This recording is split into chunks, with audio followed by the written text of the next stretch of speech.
Hey guys, Sean here from AWFULIZE Education. We're going to discuss 15 new words today. A lot of them are trending, a lot of them are really popular, and you're going to hear them very often, especially if you watch a lot of news and if you're in tune with the real world. So stick till the end of this video. The 15 words, each one of them is very useful. Let's get started with the first word today, and that word is toil. Toil is hard work. So if you do a lot of toil, that's the noun. That means you do a lot of hard work, and you can toil with something. So I've been toiling with my books, and that means I've been doing hard work with my books. That might mean I'm making some books or reading some books. It mainly means hard work, and that's the word toil. Word number 2 is pester. So you hear it, I hear it a lot. I don't know about you guys, but I hear it a lot. Someone is pestering someone else. That means they're bothering, disturbing, or annoying someone. So a better way to say that is pester. Better, or you can say a unique way to say that to make it sound different. Especially if you're, once again, doing those exams, you need to learn these words to make it more fancy. Pester is to annoy someone. Word number 3 is porringer. Might remind you of porridge, and if it does, it is very similar to that. I think it comes from that word. So porringer is a small, not a big one, a small bowl. So a small bowl where you can put porridge is basically a porringer. That bowl, a small bowl, is a porringer. Just a unique way to say a bowl, a different way to say it, and a synonym at the same time. Word number 4 is backhaul. So do you guys know what haul means? Think about that. Haul, you hear it a lot of times. Haul is a trip. I think it's a noun, or no, it's a verb, sorry. When truck drivers haul from one place to another, that simply means they're carrying cargo, they're carrying some stuff and delivering it to another place. So they're picking it up from one place, delivering it to another place. That's called hauling. When they return, that return trip is called backhaul. Simple, so easy way to remember. So when a truck driver is on the backhaul, they are bringing some items back from the original destination. So that's backhaul, return trip, mostly for cargo or for truck drivers or for people carrying freight and goods.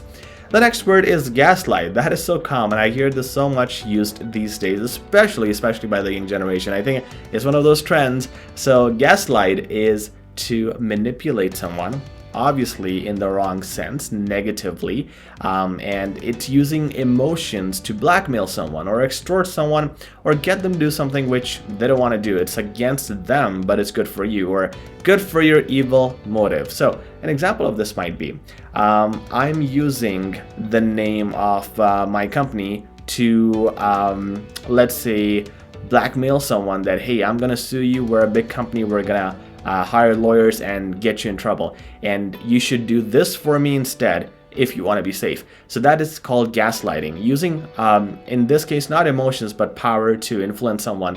Or I could use emotions in case of family, when you blackmail someone, or friends, you know, if you want this then do this, otherwise our friendship is gone. Okay, so that's gaslighting for you. Word number 5 is AWFULIZE. Now this is informal, it is slang, but it is a word that is accepted in the dictionary. So awful, you know, something terrible or just disgusting or just really bad, okay? AWFULIZE is the verb. So if there's a situation where, for example, my car it looks terrible because it's so much dirt outside, which is true right now because of all the snow, I can AWFULIZE the situation by taking my car in the mud. So there's dirt and then now there's mud. Basically, worsening something is the same thing like AWFULIZing something. But AWFULIZing, you wouldn't really hear it. AWFULIZE, you will. So I can say I don't want to AWFULIZE the situation by taking my car into the mud. So I don't want to make it more awful. Word number 6 is HENCH. HENCH is once again informal. It's used for mostly males who are really strong and muscular. Could be probably for females who are strong and muscular, but mostly it's used for males. So a male who's really strong, powerful, like the Hulk, that is a hench. You can call that guy a hench.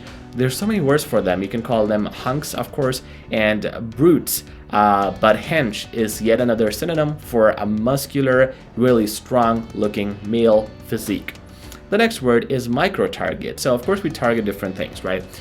What is microtarget? Microtarget is to target a person or people, multiple people, based on all the data available to them. And this is exactly what advertisers do. So an advertiser gets an idea about your age, your income, your date of birth, and so on.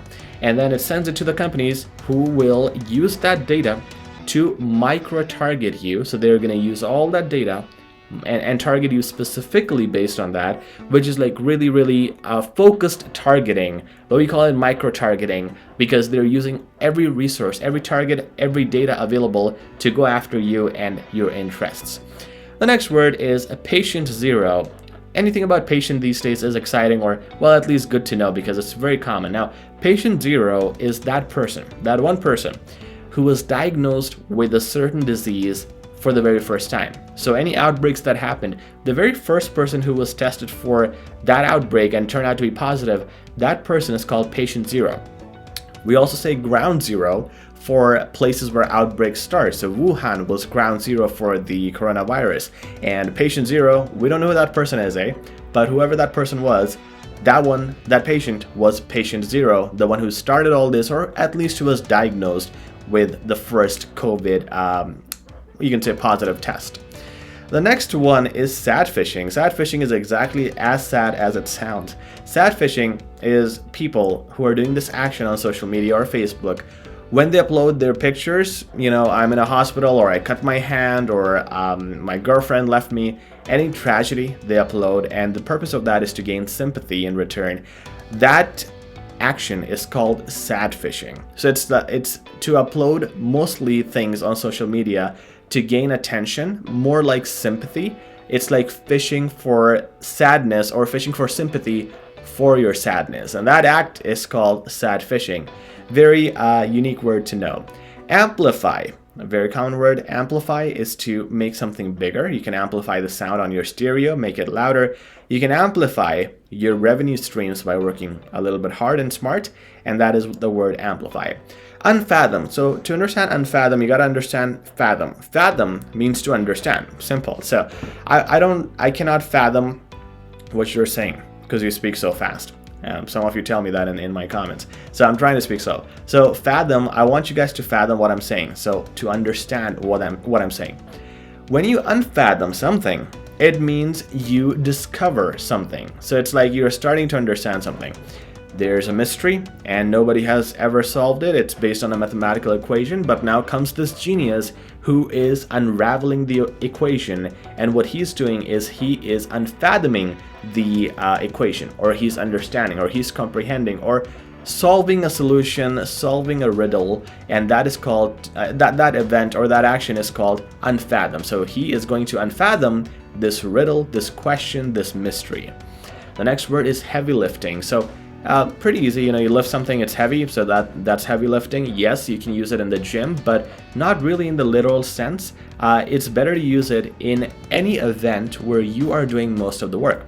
So when I want to partner with my business partners, I email them, I call them, I tell them, hey, let's do this. I'm gonna do most of the heavy lifting. This is the word that I actually use in my email templates. I use it all the time with my partners. I tell them, hey, I want to work with you, so I'll do all the heavy lifting. So I'm gonna do all the hard work. Let me make this partnership easy for the both of us. Okay, so that means just you're gonna do most of the work, or heavy lifting simply means you're gonna do just the burden, the majority of the work, which is hard, and the other person is gonna take it easy. The next word is lexicon. Lexicon means vocabulary. So English lexicon is English vocabulary. So today, the lesson we're doing is basically on lexicon, or your vocabulary. The next word is leverage. Leverage, very important word, very useful word. When you leverage something, you use it as an advantage over something else. Okay, so I want to leverage the power of the pandemic right now and get into a cleaning business. So I'm going to use that as an advantage and get into something that is profitable. I can also leverage my child's emotional ability, or his guile, or his gullibility, or innocence, I should say. I will leverage his innocence to teach him the important lessons in life, because he is very innocent. He'll listen to everything I say. I'm going to leverage that and actually teach him some useful things. And the last word for today is synergy. Synergy is something I've explained before, by the way. I wanted to bring this up again because it's a very useful word and I still don't see this being used very often. So guys, synergy is the combination of two or more things to produce a desired output, something big, something which is very productive. For example, I can teach a lot of people, maybe 40 people in a month, but if I get 10 employees, we can teach 400 people. So together we can synergize, that's the verb, or the synergy we create can help hundreds of people. And that's what it means to combine maybe thinking, effort, even materials or products, intangible or tangible things, combining something or things to make something better, a better output, a more desired result by partnership or combination of multiple factors. And that's it. Those are our 15 words for today. Very useful. Once again, I always tell people, use them in writing and speaking. That's what it's all about. If you're not able to use them, you want to learn how to make multiple sentences from them. Okay, so if you're one of those people who listens to these lessons and you're still not able to implement these words in your daily life, listen to my words, every word, and make 3 to 6 sentences on that word. And the more you do it, the better. If you can do it again tomorrow, then the day after tomorrow, the better. Okay. If you keep making sentences, your mind makes it a more usual habit. It gets used to it, and you'll actually start using them in your writing and speaking. So try that out, make sentences, sample sentences, and you'll use it more and more in your exams and in daily life. That's it, guys. That's our lesson for today. If you like this content, please subscribe, like, and share. Talk to you very soon.